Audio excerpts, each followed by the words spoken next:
support our coverage with a free account on Privacy, the service that keeps you protected when shopping online. Get $5 to try it now by using promo code QZZ2J. Again, we have our next person coming up, and it's Algorized with Natalie Lopez. Close? All right, we're getting her mic'd up, and I interviewed you last year. Last year and the year before. And the year before. I remember last year. Yes. Anything beyond a year? Well, but I do remember that. Good. We came here 2 years ago, first time, and it was our first interview, and me. There we go. I can hear myself That's better now. Thank you Okay. very much. Wonderful. So Now I can hear you. 2 years ago, it was the first time we came here, Okay. and it was our first interview with you. And we said that we can see people through the wall, and we can detect people. Now I remember that. And you're like, oh my God, what can this technology can bring? You got to realize, I interview literally thousands of people a year. So yeah, well, but I do remember you. It was the first thing for us, so I do Yeah. remember. We Okay. had since then so many podcasts and everything forward, but that for me was really good Yeah. fun. So yeah, it's been 2 years, and then the technology Wow. evolved. So where are we now, 2 years later? Well, 2 years later, we expanded so much. Let me hear about it. Come on, I'm excited. You're excited. Yeah. So, as you remember, we started from detecting people through the wall, Yes. finding solution for rescue missions, Right. to find people alive if they're like breathing in heart rate, so we Right. can just Scary find stuff, them. but yeah. Scary stuff, but it was like really for a good cause, right? I'll say. And so, Especially today's world. yeah, exactly. So, and with the millisecond detection to find if people alive would help save so many people's lives, and we love that part. So. Now you've actually done this. Your company, it exists. The product is out there. Yes. It's a functional product It's that functional product. literally saves people's Yes, it lives. does. I mean, how much better can it get? So it's more than that. We expanded our technology today. Last year, the automotive came to us, car manufacturers, and they said, "Hey, we've got this problem we're trying to solve to find people to notify when there is a newborn baby who's left inside of the vehicle." So there's apparently there's a major problem where it's like a hot baby? car, newborn babies, and parents go away, and they leave children inside of the car, and there's this, unfortunately it happens. And so today they basically don't want this to happen again. And they say, well, and the good news is that the same sensor that you used for people trapped in the buildings, it's also in the car. Can you bring this technology to the car? Did you? And we did. That is unbelievable. And we did. So it's going to be, is it standard or is it an option? Well, it's going to be, in Europe, it's going to be a standard as of next year. Standard. Every car will have this detection. That is fantastic. In the United I States... applaud you for that. That is fantastic. It's really, so let me get really this good. straight. Every new car starting, As of 2026, okay, we'll have the notification in the car to detect newborn babies or children left inside in how the old vehicles. is newborn? Well, everything from the newborn till 6 years old. Oh my God, that is fantastic. Yeah. That is really something. That's really cool stuff. I live in Arizona, and it freaks me out, but I can't tell you how many times I read that in the paper or see it on the news, and it just breaks my heart. Yes, I know, and I'm really, really happy that with the way that we sought to design the product for saving people's lives and to really focusing on that aspect, it really goes as the, aligned with the, we are so fortunate to find Beautiful. the companies I love that it. can do it. Yeah. I'm glad you came on the show. It makes me feel good to hear really? about it. Oh, great. Great. My audience wants to hear that too, so that's great. That's wonderful. That's the beauty of CES. I don't know who I'm seeing because they just pop up on the monitor, but it's so nice for me to see a product like that genuinely, it doesn't only help people, it saves lives. And God, my heart, I can't tell you, my heart just breaks when I see that. It's just... Thank you. It's wonderful, and we love this part. And then we continued. Basically it all started out when we met. We were one. We didn't even have full-time employees. The company just was built. Now, where were you from?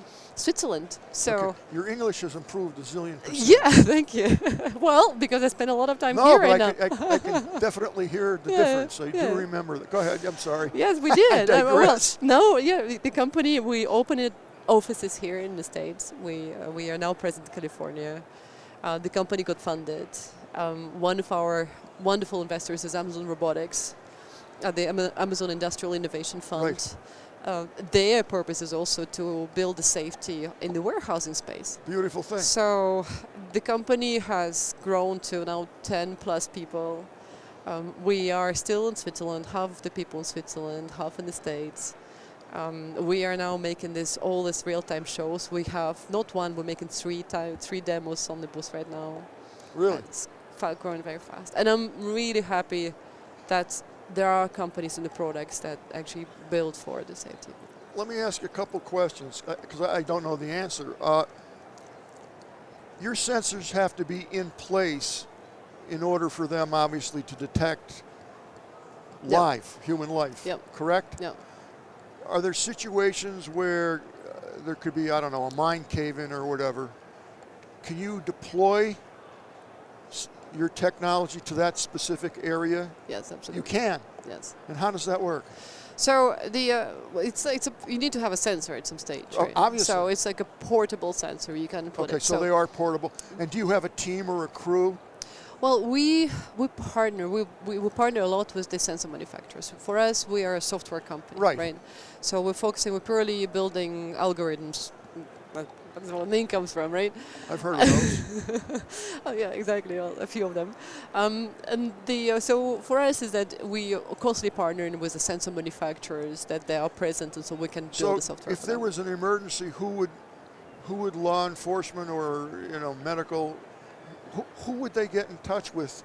Let's say they're aware that this technology exists. How does the pedal hit the metal? It typically comes to us. Right, so we get contacts from the law enforcement or medical hospitals or schools or the different. Yeah, it's frightening talking about this, but. Yeah, and then we define a use case. Like we understand the use case, the purpose of that. Typically can you deploy? I know that's a crazy question because you don't know what the situation is. Today it's actually deployed on almost any ultra-wideband or wireless sensor. So even just think about in the future, you can deploy it even potentially on the access points, on the Wi-Fi access points, or anything anything that's got wireless technology, any carrier. So basically, today the deployment of the technology is about 12 months from the moment you and me talk to actually time to market is about 12 months. In terms of the some complex cases, it's about 12 months. I would say 6 to 12 months. Usually the journey is that we start from the prototyping, so POC, proof of concept, so we understand, so you have an interest and we understand, we port it on your sensor and then we see how it works. That's the first step. And through this we also learn the specific use case application. Then once we understand that, we then start building kind of the product design. Once it's designed, we then deploy it. So is there a response team through primary or secondary or third-dairy sources that you would use, because you just make the software, that can be deployed in a catastrophe? Well, we're looking for Pardon me? we're looking for the companies right now. So if everybody's listening and they want to come and see us, talk to us, they should definitely. It's a fascinating product. I got to tell you, I'm very impressed with it. Thank you. So what's coming up in this year? Yeah, we are now we're looking a lot about the space floor, about the warehousing management. How we can improve the demographics of people, understand the people flow in this part. So we're really building something holistic in the sense where it's not only one sensor isolated for one use case. So in this journey, what we're presenting here at the CS is the first, which called multimodality sensor fusion. Right. What this means is that it's the first time we were able to bring the data that we can get from the sensors with the computer vision. That's great because you can build on the data now, and so you're looking at facts rather than supposition. The biggest challenge with computer vision was that it's the images, right? So you do by layers, and then we do work with the data. How do you put this together? I get it. Yeah. So and that was the challenge. So now we show the first time in this CS the first multimodality, how we can combine data. Textual data with the images. Now, if someone wanted to find more information out about your company, where would they go? They go to algorized.com. That's easy. Even I could remember that. All right, great. my pleasure Done. to see you again. Well, and hope next time. keep in touch with me. Send me an email, and we I can get will. you on our show We'll love after that. this, like months from now, Totally. when everything calms down, because I think my audience would find it I find it pretty fascinating. Fascinating. Thank you so much. So Oh great. my God, thank you so much. Thank you, and have a good show. I keep, I hate to say it, but in my head, I keep thinking about those poor Israeli hostages, and they don't know where they are, and I'm like, Absolutely. boy, if they could ever deploy some kind of your technology to find these people, or any prisoners like that, God, what a great thing. Well, thank you so much. Thank you, a real Don. pleasure to see you. Thank you. Thanks. Thank you. And I'm glad you remembered me. The Tech Podcast Network's CES 2025 coverage is executive produced by Adam Barker. Technical director is Kirk Corliss. Associate producers are Nancy Ertz, Tracy Ingram, Xerxes Goddard, Brandy Jackson, and Aviva Cram. Voiceover by Aaron Hurst. Our hosts are Marlo Anderson, Don Bain, and Scott Ertz. Studio and equipment are provided by PLUGHITZ Productions. The TPN studio executive is Todd Cochran.